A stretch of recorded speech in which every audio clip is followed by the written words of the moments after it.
So the yeshiva at least is a place, right? The person goes to the yeshiva, they're part of the community, they live there for a certain amount. But despite that, the yeshiva said if a person grew up and I think he said specifically with what you wear, like what you wear for davening, it's more relevant for men, particularly he said attire, and you should keep that. That's something you should retain.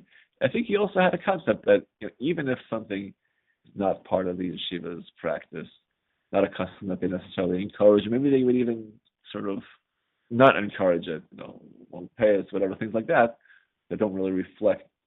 But if you have it, you don't necessarily want to cut it off. I'm not offering any specific guidance for any specific situations, but the idea was, regardless of why you may have adopted something, but to say, well, I'm going to do less when I was doing more, even if maybe you would have been better off not doing more to begin with. But once you're doing more, to move on to doing less is not necessarily going to put you in a better place. And that's what the Torah is teaching us with the idea of Nazir. As psychological, we're all required. I think Moshe tells us that every human being is a psychologist, whether you like it or not.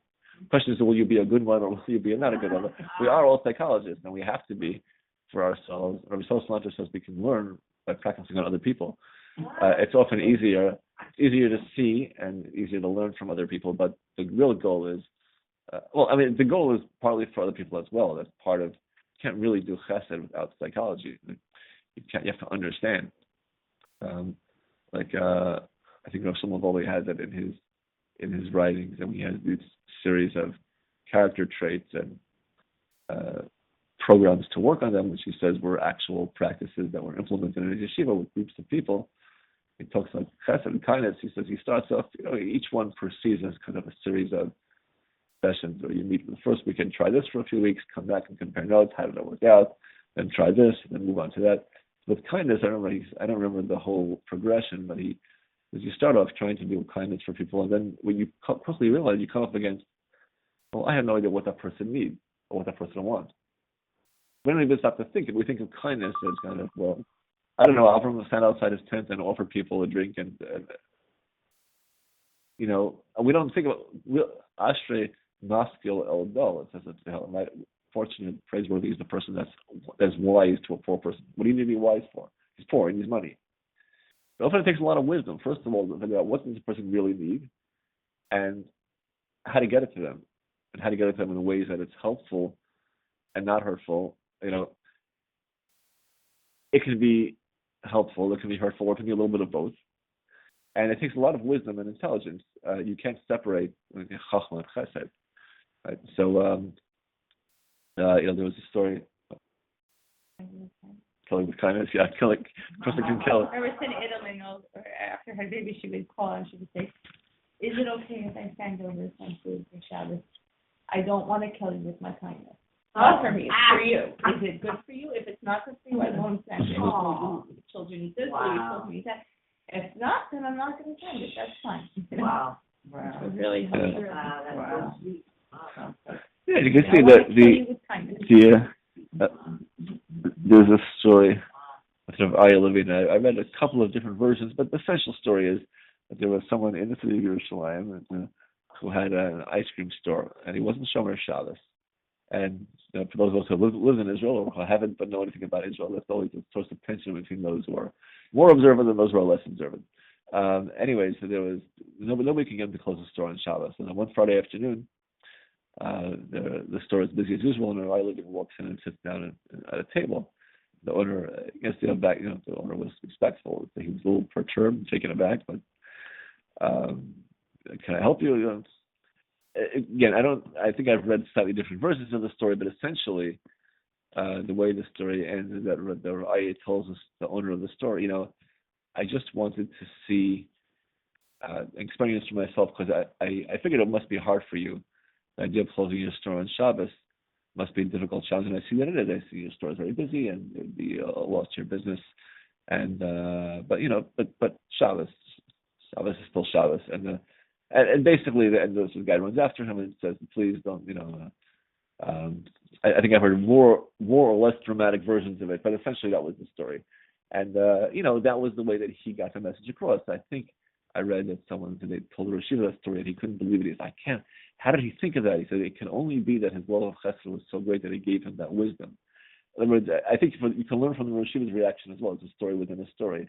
He was impressed by the wisdom, how there was a book called Emotional Intelligence. The premise of the book was that we often think of intelligence as computation or science skills, the STEM skills, but emotional, psychological intelligence is also a faculty, and it's an important one.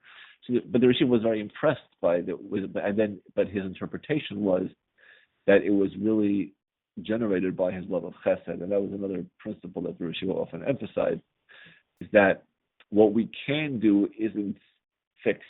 That we often but limit. We do it both ways. We limit ourselves, saying, "I can't do that," or we see something, we say, "Oh, you see, you can do that," but neither one of those things is true. Can and can't are relative, and there's a theory of relativity.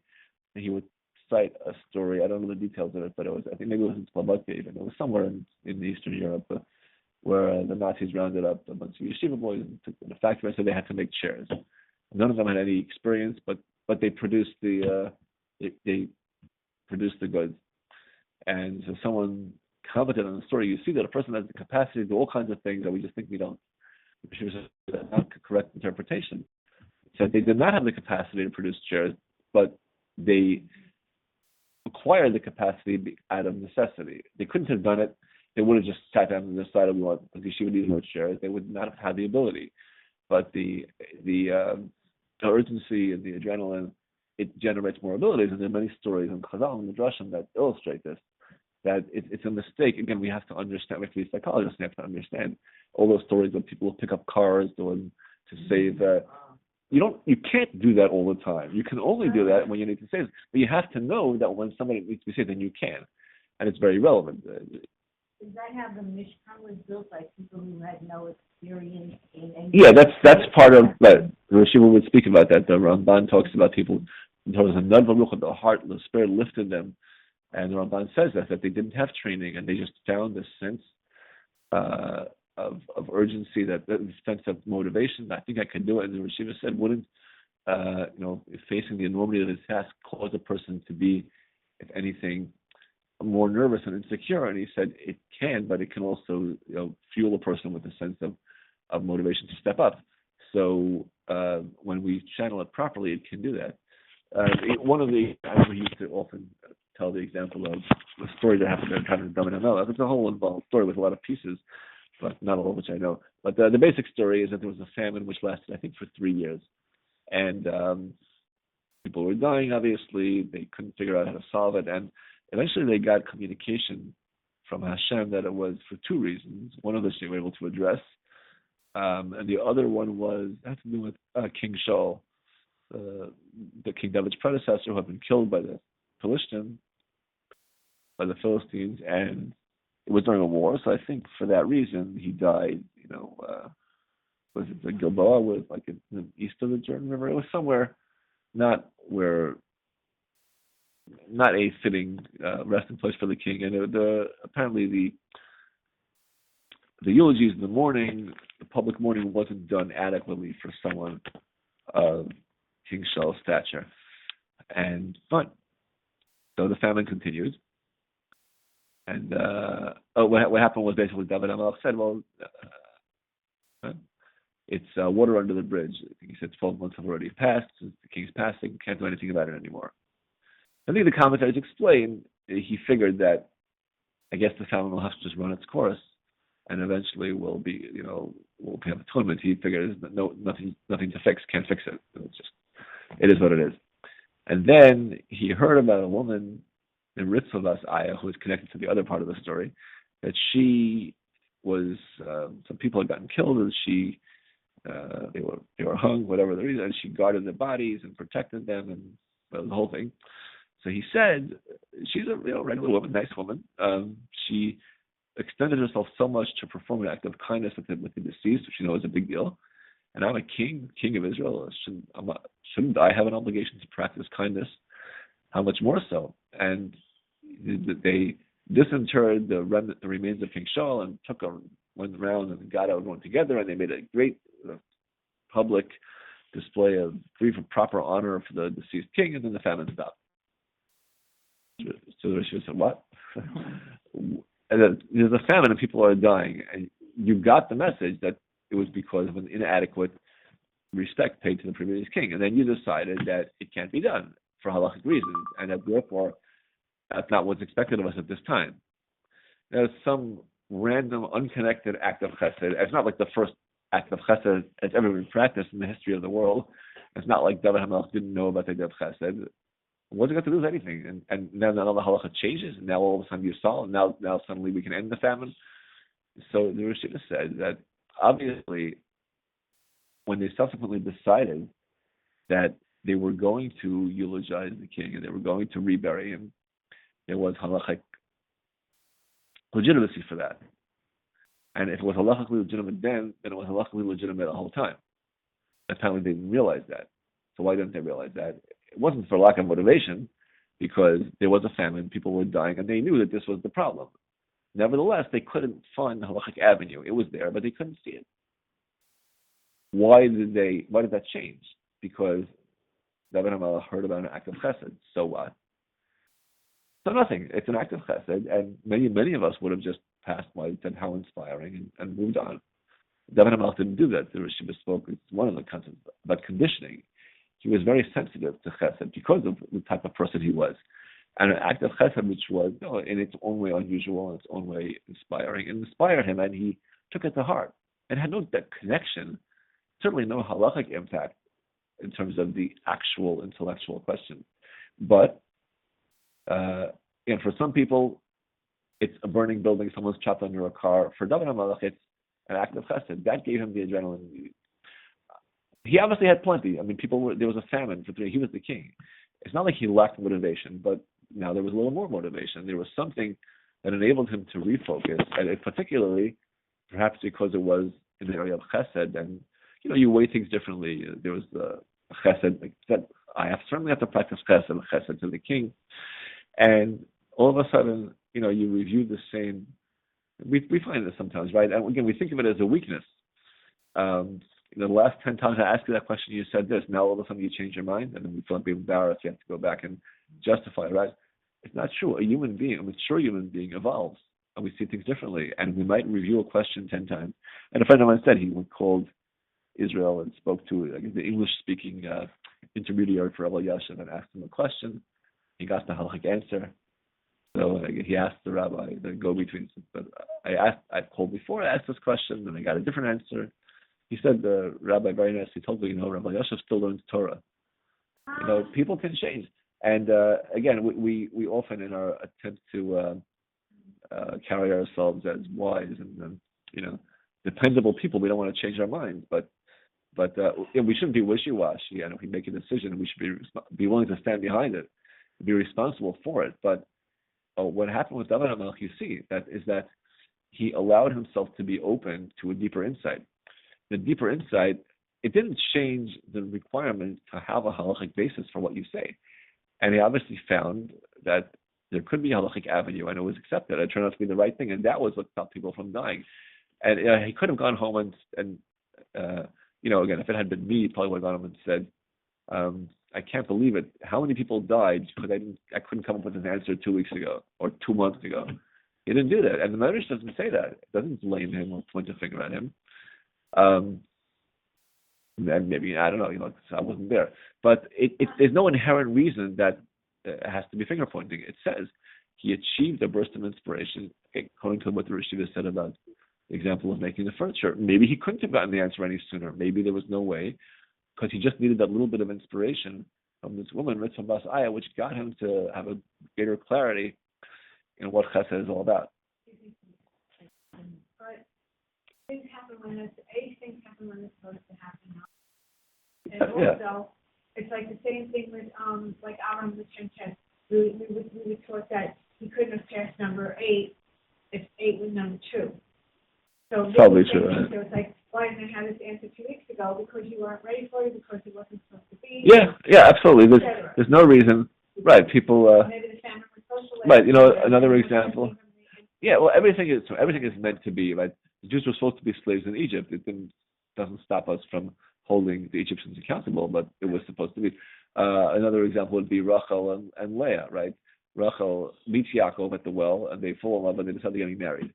And then it's going to take 7 years, and they know from the very out. So the first conversation at the well, before he even comes into the city, her father's a crook. Her father's going to try to switch her for the wrong one, and they set up these signs. Then, right before the wedding, she goes and gives the signs to her sister. Can you imagine how angry Yaakov could have been with her? I thought we had an arrangement for 7 years. You could have told me this. If you changed your mind on me, you had 7 years. Maybe she couldn't have told him because he would have torpedoed it. But because she herself did, it says she only got to this point when the wedding was basically coming, and she realized, oh no, what's going to happen? Oh, you couldn't think of this beforehand. The Rosh Hashiva spoke about it. He said, she changed. I don't know. I think I've heard. I'm not sure.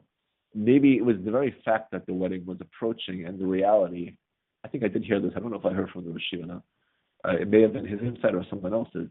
That it seems like it's the very nature of seeing the situation happening and unfolding before her eyes, seeing her sister envisioning. It got her to a point. And the Rosh Hashiva said clearly she didn't think Yaakov would agree, or she would have told him. So Yaakov still stuck by the idea that we have to have this password so that I don't get fooled and marry the wrong person. She decided, you're going to marry the wrong person. I decided that I can't do that to my sister. She unilaterally took that upon herself without consulting him. And if he had been wrong, Yaakov was, when you don't know what to do, you ask the rabbi, right? Who knows the halacha? Yaakov was the rabbi. If she had any question about whether it was right or wrong, you should have asked the rabbi. And apparently she didn't ask him because she knew what the answer was going to be. So who is she to say?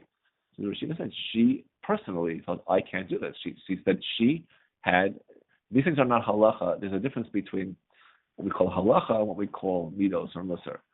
What's the difference? The halacha is what we find in the Shulchan Aruch, and the midos are what we find in the Mesilas Yesharim. What's the difference between them? So we like to think that the Shulchan Aruch is the book of law that people have to follow, and the Mesilas Yesharim is a book of ethics that if you want to pursue righteousness, you can do that for extra credit. And that's not the case. They're both the same. There are sources that say this explicitly. The Torah commands us, Kedoshim Tiyu. The Torah commands us, all the things that you'll find in the Mesilas Yesharim come straight from the Torah. They're all mitzvahs, just like not mixing milk and meat and keeping Shabbos are mitzvahs. But the Shulchan Aruch are the cut and dried laws that everyone has to follow all the time. And the Mesilas Yesharim are the variable laws that apply a little differently to every person, every situation. And what Rachel was basically saying was, if you look at the Shulchan Aruch, everything that we're doing, Yaakov and I, is within our rights and is correct according to the law. But there's another half of the Shulchan Aruch. And for me, my Mesilas Yesharim says that I can't do this. It doesn't matter what Yaakov says, because I have to follow my Shulchan Aruch, my Mesilas Yesharim. And therefore, she said, I'm going to do this. And she didn't say, I can't believe it. I can't believe it. I 7 years, and I'm just thinking of this now. I could have. But first of all, she couldn't think of it before then. She didn't. There's no blame. I challenge you to find a single letter that blames Rachel. Why didn't you think of this any sooner? She wasn't there. Yaakov still wasn't there, but she was, and that's why she got to that point. The Rosh Hashiva said this.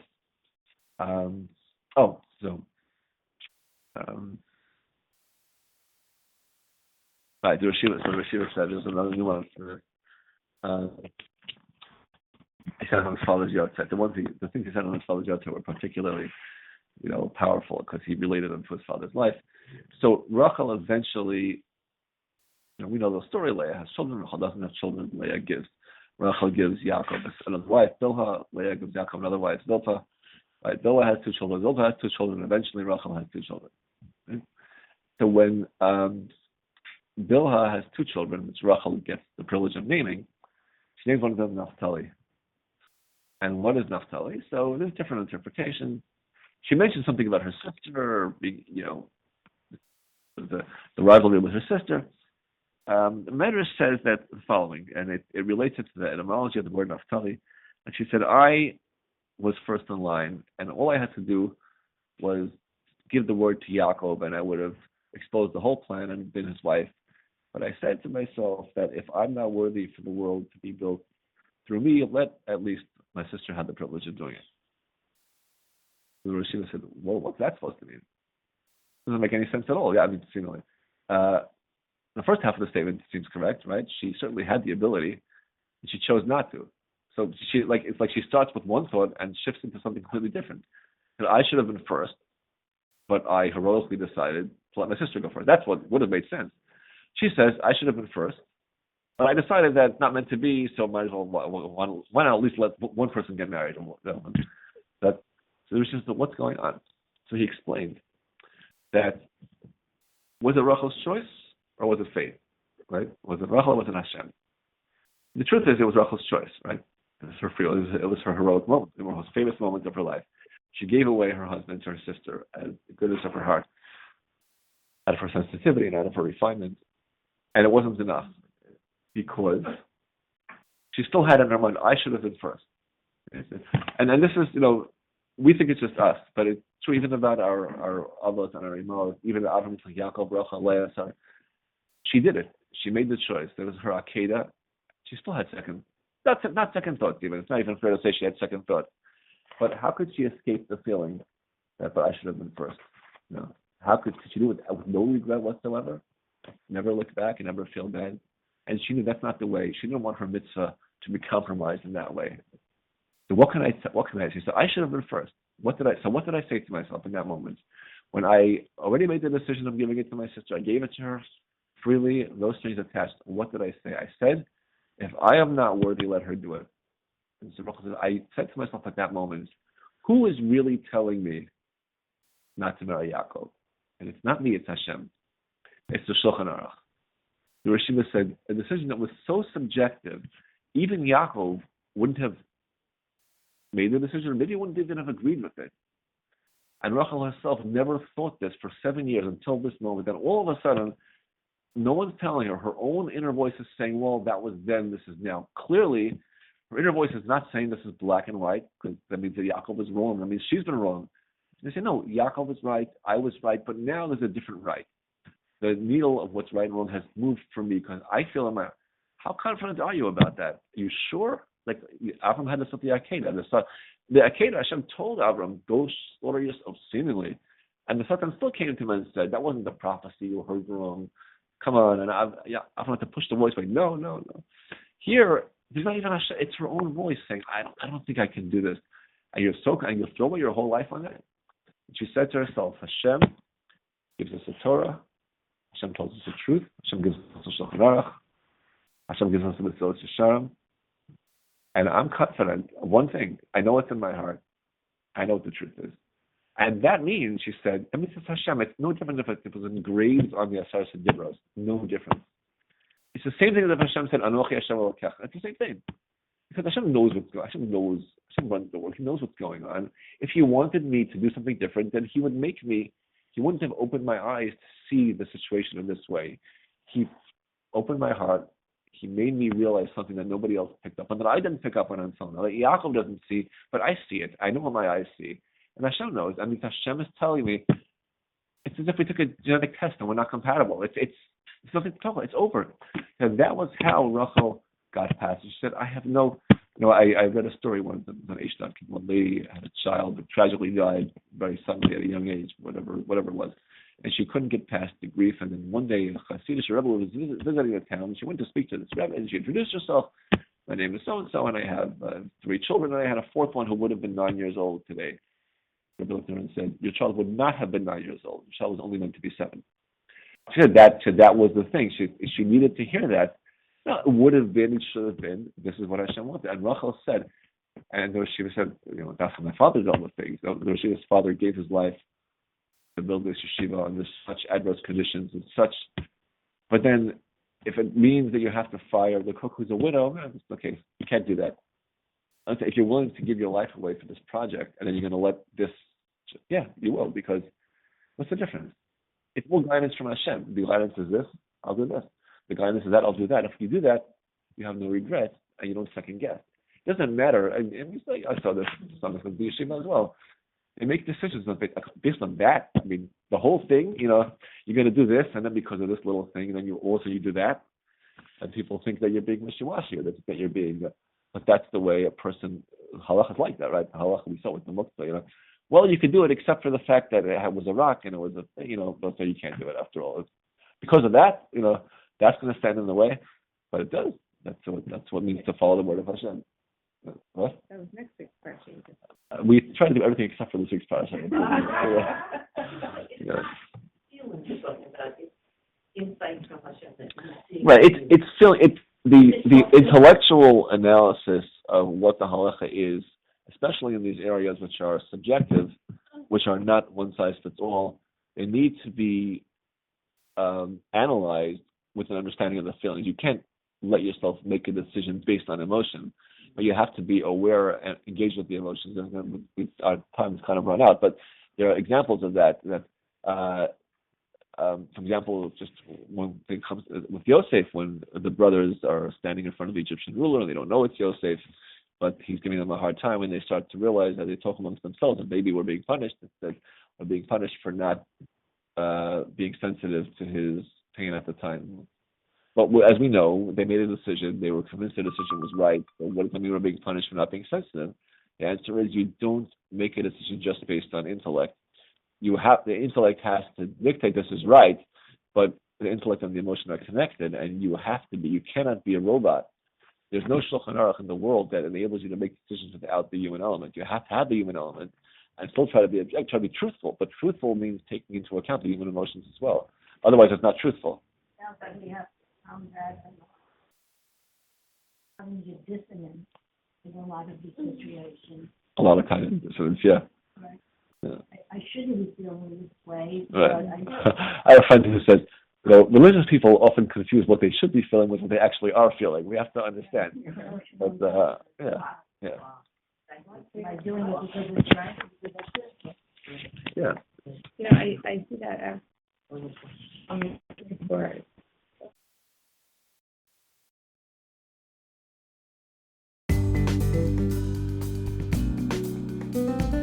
This call is no longer being recorded.